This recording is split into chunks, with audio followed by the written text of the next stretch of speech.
Assalamualaikum warahmatullahi wabarakatuh. Kembali lagi bersama saya Walda Afnan Biasa, pendamping sosial PKH dari Kabupaten Sukabumi. Pada kesempatan kali ini, pendamping akan mensimulasikan mengenai praktik P2K2 tentang kesehatan dan gizi mengenai kunjungan ke posyandu. Untuk teman-teman yang penasaran, silakan ikuti videonya sampai selesai.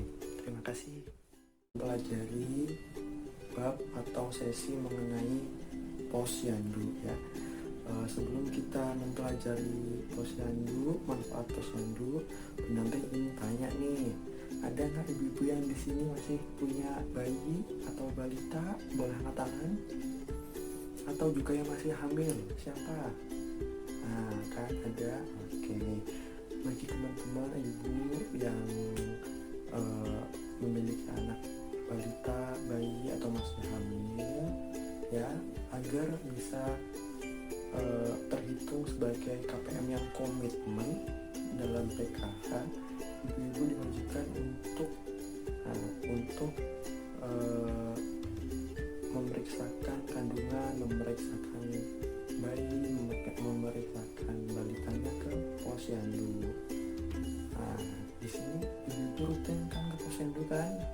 Oke, alhamdulillah rutin ya. Nah, di posyandu pasti ibu akan mengikuti kelas ibu hamil dan kelas ibu balita, benar? Ya. Ada yang tahu apa itu kelas ibu hamil? Boleh angkat tangan? Jadi pendamping jelaskan ya. Kelas ibu hamil, di sini ibu akan mendapatkan informasi dan saling bertukar informasi mengenai kehamilan, persalinan, nifas, serta perawatan bayi yang baru lahir. Nah, ibu bisa mengikuti kelas ini paling sedikit 4 kali pertemuan. Sebaiknya 1 kali pertemuan dihadiri bersama suami atau keluarga ya. Selanjutnya adalah kelas ibu balita. Kelas ibu balita. Di kelas ibu balita, ibu akan mendapatkan informasi dan saling bertukar informasi mengenai tumbuh kembang anak, imunisasi, gizi, perawatan bayi dan balita, serta penyakit yang sering menjangkit pada bayi dan balita. Seperti itu ya. Terus kita pasti setuju ya bahwa posyandu memiliki dampak yang positif dan bermanfaat bagi kita semua, terutama bagi ibu hamil, bagi bayi dan juga bagi balita. Setuju semuanya ibu-ibu? Ya, setuju ya. Ada yang tahu manfaat posyandu nggak? Nah, ya, benar kata ibu, yaitu bisa memperoleh informasi di sana ya untuk imunisasi. Ya benar, memang umumnya seperti itu untuk imunisasi. Di sini tapi pendamping ingin menjelaskan lebih lengkap lagi bahwa manfaat posyandu itu yang pertama adalah untuk memperoleh kemudahan mendapatkan informasi dan pelayanan kesehatan bagi ibu, bayi, dan anak balita. Nah, bagi ibu-ibu yang membutuhkan informasi seputar kehamilan, seputar perawatan bayi yang baru lahir, seputar anak-anak balita, silahkan disampaikan di posyandu, silahkan disampaikan, jangan malu-malu. Insya Allah pasti petugas posyandu akan mengarahkan ibu dengan sebaik-baiknya ya. Dan juga diharapkan nih nanti kalau sudah mendapatkan ilmunya di posyandu, silahkan ibu dipraktekkan di rumah, diamalkan di rumah, di dalam keluarga, terutama kepada anak-anaknya yang masih balita, yang masih bayi, atau yang ibu-ibu yang masih hamil. Nah, seperti itu.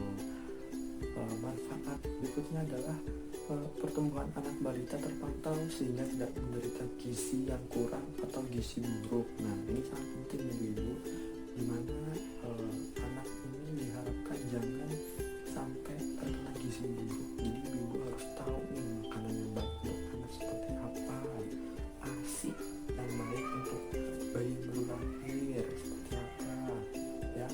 Bayi yang baru lahir 6 bulan itu harus full memperoleh ASI, itu sangat berguna untuk gizi anak dan juga kekebalan tubuh bagi anak. Manfaat berikutnya yaitu bayi dan balita mendapatkan kapsul vitamin A ya. kapsul vitamin A fungsinya untuk apa ibu-ibu?